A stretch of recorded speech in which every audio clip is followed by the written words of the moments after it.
João capítulo 10, verso 10. O tema da minha mensagem hoje, ela vai falar de estações. Aqueles lugares onde paramos, muitas vezes nas programações de onde vamos fazer, ou onde elas foram elaboradas. As estações de trem, onde dá a oportunidade de pessoas subirem ou descerem. Aquelas estações que estabelecemos durante uma viagem, onde nós vamos abastecer, onde é que nós vamos comer, onde é que nós vamos pernoitar. Deus colocou uma palavra no meu coração, e ela tem a ver com esse texto. Coloque, por favor, o texto, João 10, 10.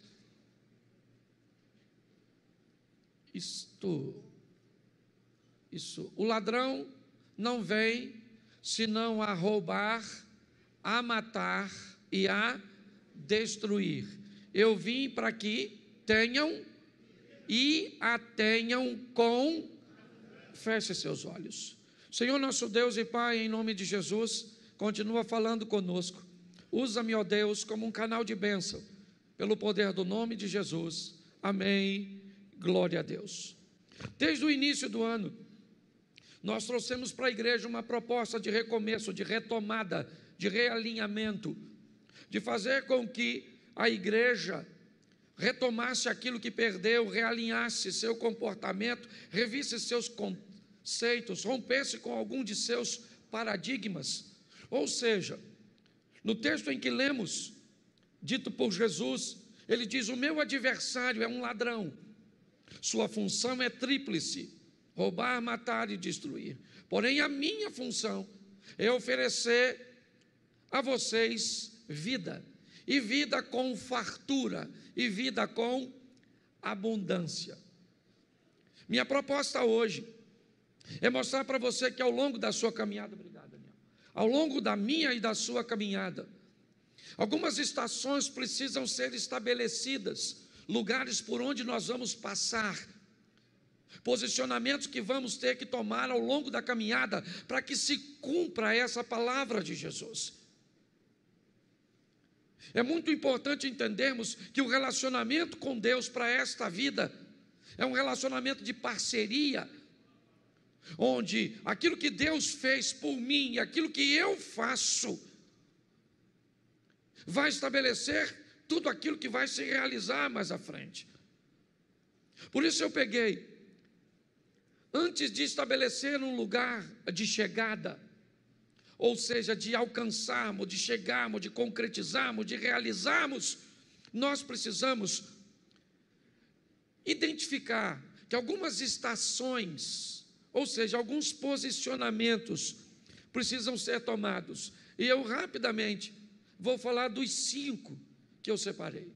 O primeiro é direção, o segundo é força, o terceiro é resistência, o quarto é velocidade e o quinto é poder. Quando nós estabelecemos isso na nossa vida, inevitavelmente nós criamos um processo, cujo qual nós vamos delinear entre o meu ponto de início, o meu ponto de partida e onde eu quero chegar, onde eu pretendo chegar.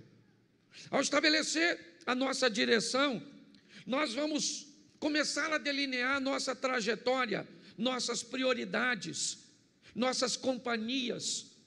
Quando nós estabelecemos a nossa direção, nós vamos entender que pessoas farão parte de nossa agenda, outras pessoas farão parte de nosso destino. Nós vamos parar de canalizar forças para momentos que são apenas transitórios e passageiros, para pessoas ou situações que não fazem parte do nosso destino, mas sim do nosso momento. E não que o momento não seja importante, e na verdade o é, mas muitas vezes choramos por vermos pessoas ou situações partirem da nossa vida, que na verdade elas não fazem parte de nosso destino, mas apenas de um agendamento pontual da nossa caminhada.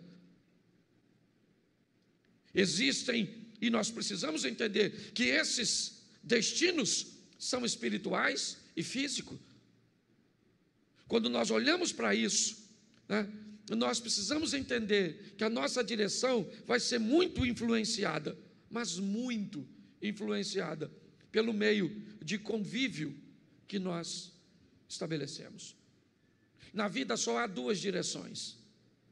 E, aliás, nas duas vidas que temos. Pastor, por que o senhor está dizendo que existem duas vidas? Porque Apocalipse diz: ao que vencer não receberá o dano da segunda morte.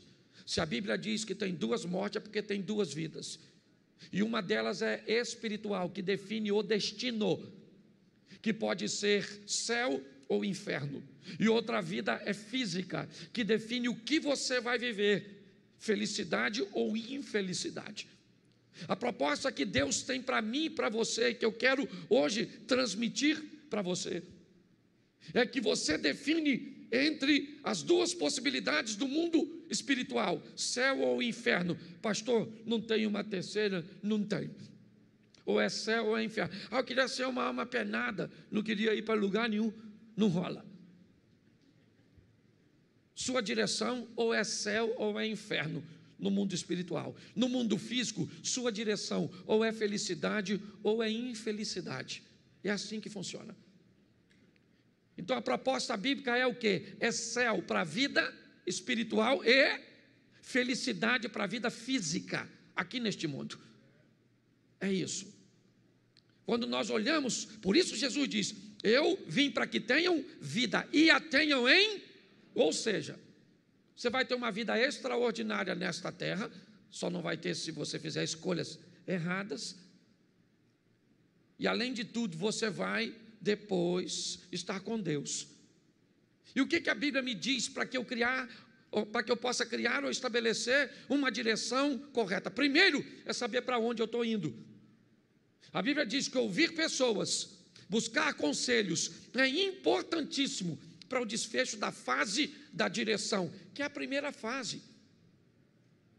Quando somos crianças, adolescentes, normalmente nós não pensamos em direção, nós simplesmente vivemos.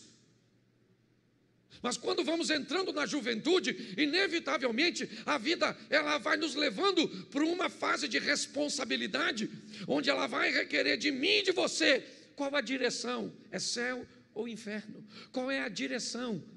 Lembra por que não batizamos crianças? Porque elas ainda não têm a escolha da direção.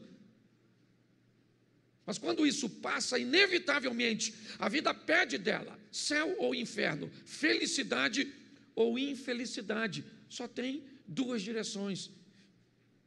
Você não tem como caminhar para céu e inferno simultaneamente, porque não se pode servir a dois senhores ao mesmo tempo. E você não consegue ser feliz ou infeliz simultaneamente.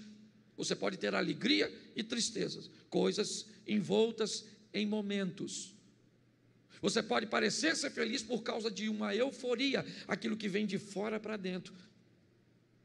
Mas o que a Bíblia está dizendo é que eu posso encontrar isso na fase dos aconselhamentos, certo? Porque quem não sabe sua direção corre dois riscos. O primeiro, de não ir a lugar nenhum, e o segundo, de andar em círculos. Tem gente que a vida gira,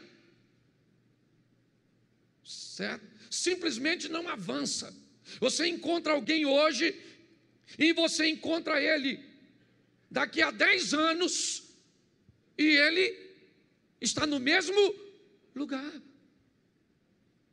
E ele tem movimento, ele só não tem ascensão, ele só não tem crescimento, ele só não tem avanço. E não é disso que eu estou falando. Eu estou falando de glória em glória, de fé em fé, para que amanhã seja melhor do que hoje, para que a manifestação de Deus amanhã na nossa vida seja superior àquilo que nós estamos vivendo hoje. Quem não tem direção, você pergunta para ele onde ele se vê daqui a 5 anos, ele não sabe. Esse dia eu estava mostrando o terreno da igreja para alguém, e alguém me perguntou: pastor, onde o senhor se vê daqui a 5 anos? Eu falei: dentro da igreja aqui, pregando para 2.500, 2.800 pessoas. Quem não tem direção, não tem perspectiva de futuro. Então, a Bíblia diz que eu preciso ouvir pessoas e buscar conselhos, mas presta atenção em Provérbios 11, 14.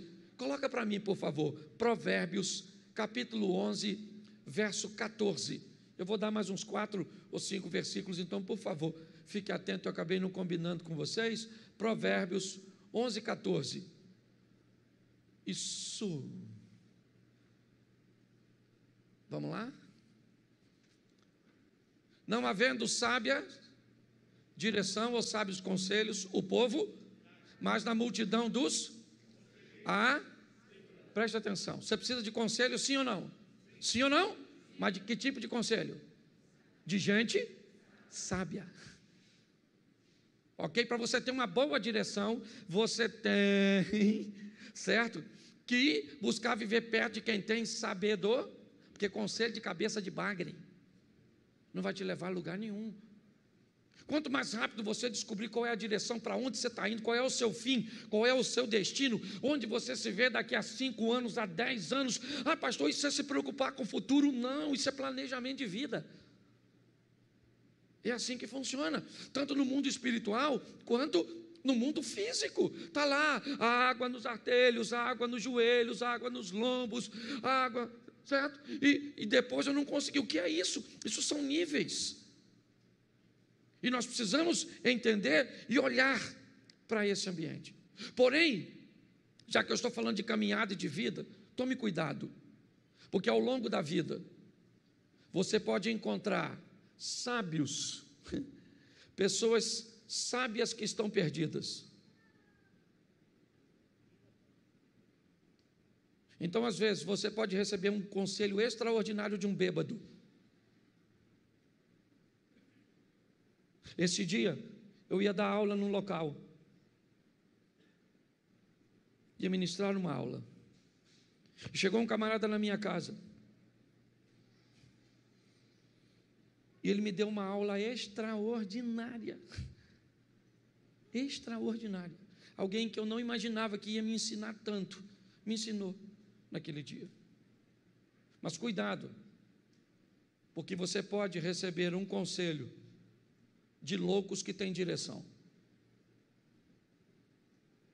Preste atenção, na vida você pode encontrar sábios que estão perdidos e vão te dar um conselho sábio, e loucos que têm direção e que vão te levar para mais longe de Deus do que você pode imaginar, porque estão envoltos em seus resultados. Lucas 12, 20, coloca para mim isso, e vai dar o entendimento do que Jesus está dizendo. Lucas 12, 20, eu não sei se eu consigo falar de todos os pontos aqui, mas vamos lá. Mas Deus lhe disse: louco, esta noite te pedirão a tua, e o que tens preparado para quem será? Essa é uma história que Jesus está contando de alguém altamente rico, altamente focado e direcionado, alguém que está disposto a ganhar o mundo. E se você fosse olhar para esses resultados, se você ficar olhando na igreja, na sua vizinhança, no seu ambiente de trabalho, para gente que só alcança resultados físicos, cuidado, porque você pode querer imitá-los e perder sua alma. O que a Bíblia diz é: ganhe o mundo sem perder a alma. Por isso, cuidado, porque está assim de gente louca, dando conselho para os outros, e ele tem o resultado dele para mostrar para muitos. Por isso, defina o mais rápido possível qual será seu destino. Pastor, o meu destino é o céu, e tu anda com quem vai para o inferno? Defina seu destino e quem são seus companheiros de viagem. Que tipo de destino você traçou para você aqui nessa terra? Busque andar com pessoas que estão indo para onde você está indo, que estão fazendo aquilo que você almeja fazer. Muitas pessoas não conseguem chegar em lugar nenhum, simplesmente porque não tem um senso de direção. Descubra a direção mais rápido possível. Descubra quem está indo para o mesmo lugar, porque é simples. Se você planeja ir para a Central do Brasil, aqui em Xerém passa ônibus que vai para a Central? Sim ou não? Passa. Ele é que cor? Que cor? Vermelho? Verde? O que vai para a Central? Beleza. Mas aqui passa um ônibus que me parece que também é verde e que vai para o Amapá, para Nova Iguaçu. Então, antes de entrar no ônibus, você descobre o quê? Qual é o seu? Então, por que é que você deixa qualquer um entrar na sua vida e anda com qualquer um? Seja seletivo e ande com gente que está indo para onde você vai, que está fazendo coisas que você quer fazer. Você quer orar, mas não anda com quem ora. Você quer pregar, mas não anda com quem prega. Você quer viver em santidade, mas só anda com Zé Ruela. Pare e pense. Direção. Vamos aqui porque é muita coisa. Segunda coisa que você precisa: força. Fala assim comigo: força. Bom, para onde você vai, você já sabe. Só que saber para onde vai é uma coisa, e chegar lá é outra. Então você vai precisar de força. E aqui eu coloquei: força é a ação que nós vamos usar para resolver os problemas que me impedem ou os problemas que me impulsionam para o meu destino. Todas as vezes que aparecer um problema, eu sei para onde eu quero ir, então tá bom, eu estou indo. E quando aparecer um problema, que tipo de problema ele é? Ele é um problema que eu preciso resolver porque ele está me impedindo, ou ele é um problema que eu preciso resolver porque ele vai me impulsionar, ele vai me arremessar para onde eu planejo ir. Eu preciso usar força. Muitas pessoas estabelecem sua direção, seu destino, mas basta se deparar com alguma dificuldade, com algum obstáculo, seja ele, certo, de falta de recursos ou de situações complexas. Sabe o que aquelas pessoas fazem? Se elas tiverem forças, elas resolvem esses problemas. Se elas não tiverem forças, elas mudam seu destino. Já que eu não consigo ser engenheiro, eu vou conseguir ser pedreiro. Mas não deu para ser pedreiro, porque eu queria fazer engenharia civil, vou ser servente. E não deu para ser servente. Ou seja, todas as vezes que aparece um obstáculo, ela não tem força para lutar. E ela muda para um ambiente que ela acha que é mais. E quando ela chegar lá, o que que tem? Outros obstáculos. Porque todos os lugares que nós formos, seja qual for, nós vamos enfrentar ali. Por isso, coloca aí para mim Josué capítulo 1, verso 7. Porque a sua vida, ela vai pedir de você força. Ela vai requerer de mim, de você, aprenda a lutar. Contra o quê? Contra os obstáculos. Está aí. Olha só. Então somente esforça-te e tem muito bom ânimo para teres o cuidado de fazer conforme toda a lei que meu servo Moisés te ordenou. Dela não, preste atenção, olha aqui, o que ele está dizendo: tenha força para se manter na direção, dela não se desvie nem para a direita nem para... O que ele está falando aqui do que eu falei anteriormente. A direção foi estabelecida, mas para ficar nela, eu vou ter que ter força. Esforça-te. Vou dar para vocês terra de jebuseus, cananeus, heteus, filisteus, terra que mana leite e mel, está tudo lá. Mas esforça-te. Vai lá e vai lutar, porque eu vou dar vitória para vocês. Ah não, eu quero uma terrinha que não tem ninguém. Nós precisamos de força. É uma das estações. A primeira é a direção. Já sei para onde eu vou. E a segunda que eu vou ter que parar é força. Terceira, resistência. A caminhada de fé, ela não é reconhecida pela velocidade, mas pela resistência. Aquele que souber poupar suas forças e usá-las no momento certo, terá melhor resultado. Você já viu gente que entra na igreja, se converteu, mas pensa numa pessoa, descobriu a direção, o céu, e acha que agora aceitou Jesus, super-homem, Mulher Maravilha, e começa a fazer tudo, e faz tudo, e participa de tudo, e de repente, cadê a pessoa? Sumiu. Falava até mal de tu, que tu era meio devagar. E você olha e cadê? Lhe faltou o quê? Resiste. Usar a força certa para a coisa certa, gente. Pare de canalizar suas forças para lugar errado. Senão você vai esmorecer na caminhada. Fica na igreja olhando para quem não deve. Fica. Pastor, vou embora daqui. Descobri que ir para o céu é muito difícil. Vou lá para o concorrente. Ah, pastor, não dá não. Ah, não dá não. Você sabe quantas vezes, nos 7 anos que a igreja está fazendo, que eu já tive vontade.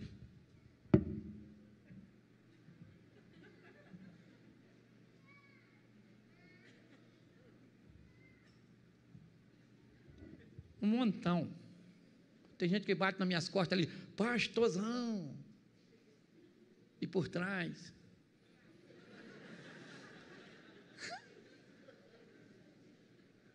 Assim, ó. E eu tenho que ser resistente. Teve gente que já me abordou ali, mas falou uns 20 palavrão comigo. Xingou eu, minha mãe, minha avó, minha tia, os parentes meus que não nasceu. Xingou eu de tudo. E se eu falo para ele, vai lamber sabão, metade da igreja desvia. Porque eu não posso falar. Então eu tenho que ser resistente. Falo para vocês mesmo, já tive vontade. E já falei com a minha mulher, filha, vamos embora. Nós podemos morar em qualquer lugar desse mundo hoje, louvado seja o Eterno. Nossos filhos já estão criados aí, certo? Vamos embora, eu e você, no mundo afora. Balão mágico, uma coisa desse tipo. Mas aí eu paro para pensar, Cláudio, lembra quando minha cadela morreu? Lembra, Lolô morreu? Lolô morreu, veio a óbito, perdemos Lolô. E aí então, eu falei, nossa, sofri tanto por causa de Lolô, que eu falei, não quero mais cachorra, chega, nunca mais. E o Espírito Santo falou ao meu coração, está machucadinho, não quer mais não, só por causa de uma decepção ruim, ou por uma situação ruim. Meu irmão, resistência, use a força certa. Você tem um pedaço de pau em casa, certo? E você tem um chinelo, se parece uma barata, você pega o quê? O quê? Mas o pedaço de pau é mais forte. Por que você bate o chinelo? Porque o problema é pequeno, então você resolve o chinelo, certo? Tem gente que não resolve, sai de casa. O que tem lá? Um monstro. Nossa, quem é? Uma barata. Sangue de Jesus tem poder. Mas se aparecer uma cobra na sua casa, você pega o chinelo? Você pega o quê? Porque você tem que usar as forças certas para resolver a coisa certa. Para de potencializar a coisa pequena. Senão você vai jogar a sua resistência no lixo. Tem que ser resistente. Efésios 6,13. Coloca aí. Já estou quase terminando. Pensei que já estava aqui. Efésios 6,13. Preste atenção. Glória a Deus, Efésios capítulo 6, verso 13. Portanto, agora não estava lendo aquilo mesmo não, irmão. Portanto, tomai toda a armadura de Deus para que... Isso é uma mensagem fragmentada. Para que possais resistir no dia... Para que possais... Não. Volta lá no resistir, porque eu estou falando de resistência. Para que possais... Isso aí, meu filho, lembra? O que está acontecendo nesse capítulo de Efésios? Está falando da armadura de... Para você estar protegido, é capacete na cabeça, é couraça, é escudo, é sandália no pé. Para quê? Para que você seja resiste. Porque cada dia traz consigo o seu mal. Você quer chegar, querido, no final? Seja resiste. Porque está assim de gente falando pelo caminho. Sim ou não? É gente divorciando. Você já teve vontade de divorciar? Não fala não, você que é casado. Provavelmente você já teve vontade de matar seu cônjuge dormindo. Certo? Mas você foi resiste. Sim ou não? Isso, vamos lá, vamos adiantar aqui. Quarto, então primeiro vamos voltar lá no início. Você tem que ter direção, depois você tem que ter força, depois você tem que ter...